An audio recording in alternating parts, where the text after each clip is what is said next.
Chair. Go ahead, please, Senator Roberts. Thank you both for your service and for your excellent submission, comprehensive submission, and for your excellent and very clear statements and answers. Let me just go through a few words that I want to just confirm with you that you've used today, and then ask the questions. Integrity must be a foundation, you said. Cultural change is needed in defence, you said very emphatically, and I must say, Mr. Mickelberg, very clearly. You want rectification and an apology for the duplicity. Process and criteria are important, but they're not transparent. There's a lack of trust. There's a deception to portray your service as other than it was. Training, not defence against communist insurgents, armed communist insurgents. And you also said, quote, defence is making it up as it goes. Now to my question. We've heard from witnesses this morning about a general reluctance to classify peacekeeping missions as warlike. We've also heard some people who are quite satisfied with the Honours and Awards Appeals Tribunal. I get the sense from your submission that the issue isn't necessarily criticism of the tribunal or its members, but more the fact that they are restricted in exactly what they can consider. So your recommendation is that the tribunal be allowed to take more things into consideration and not be forced to take what defence or someone else said back at the time as unchangeable. Is that a fair summary? Well, let me say this. Firstly, it wasn't us that made the statement that defence was making it up as it goes. It was actually the tribunal in its report. And I think that's an important point to make. But in relation to your other question, I think essentially what's needed here is that, and we've said that we think the tribunal has an important role and that it should continue to do that. But it seems to us that you can't just look at this whole system of defence honours and awards only in the context of bravery awards, because by and large, the whole system of defence honours and awards underpins recognition of service, whether it be peacetime, whether it be non-warlike, or whether it be warlike.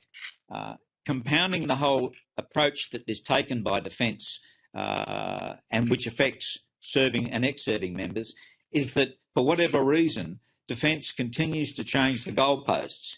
So, for example, definitions of service introduced in 1993, changed again in 2018.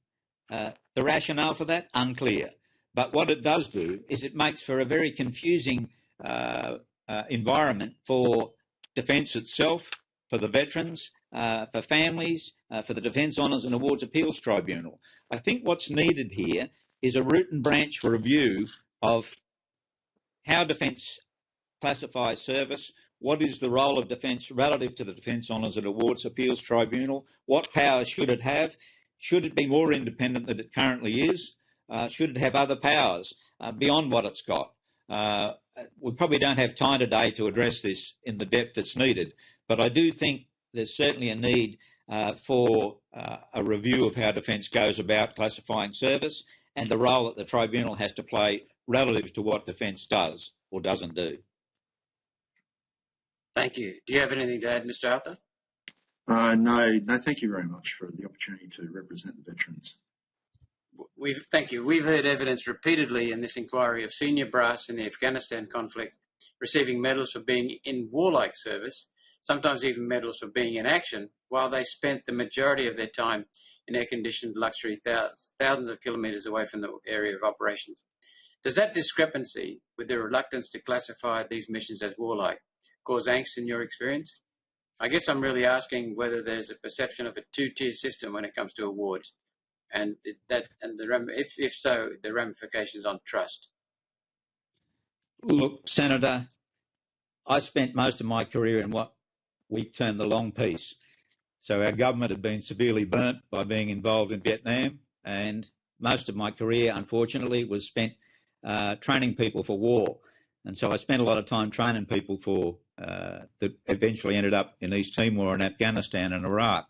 But the reality is that I think where this mistake in relation to the Distinguished Service Cross started to occur was how it was initially defined in the letters patent in terms of inaction. The fact is, anyone who knows anything about higher command in war knows that if a senior commander is that close to the action where they might get shot at, then they've failed. The fact is their job is to be well back, looking at the bigger picture to ensure that we can actually succeed in winning the war. And so ultimately, it's an afterthought, but they've now changed the award and taken out the inaction and in command. That should have been done in the first place. I don't think there's a two-tier system. If there is, it's existed for a long time. In Vietnam, it was automatic almost, and I can't think of any task force commander or battalion commander who was not awarded a Distinguished Service Order, which was the second in the old system, was the second highest award after the Victoria Cross in the system of honours and awards. So there's actually precedent for this. Doesn't that mean, from what your last comments were, doesn't that indicate that it's automatic, that commanders get an award? I don't know whether it's automatic or not. I mean, the fact is that if you talk to any veterans, particularly from the Vietnam era, they would say there was a system where there was a ration, if you will, of awards. And so any particular unit, for example, an infantry battalion, the CO, the commanding officer, would get a DSO. Probably there might be 2 or 3 military crosses. There might be 2 Distinguished Service Conduct Medals that would go to non-commissioned officers or soldiers, and maybe 2 or 3 military medals that would go to non-commissioned officers and soldiers. That was the way it was. I submit that that's an inappropriate system. We ought to be recognising acts of gallantry where they occur. And if a particular unit has 15 acts of gallantry, then they should be recognised. Chair, that's the end of my questions. I just want to compliment and express my appreciation for Mr. Mickelberg in particular for his bluntness and directness.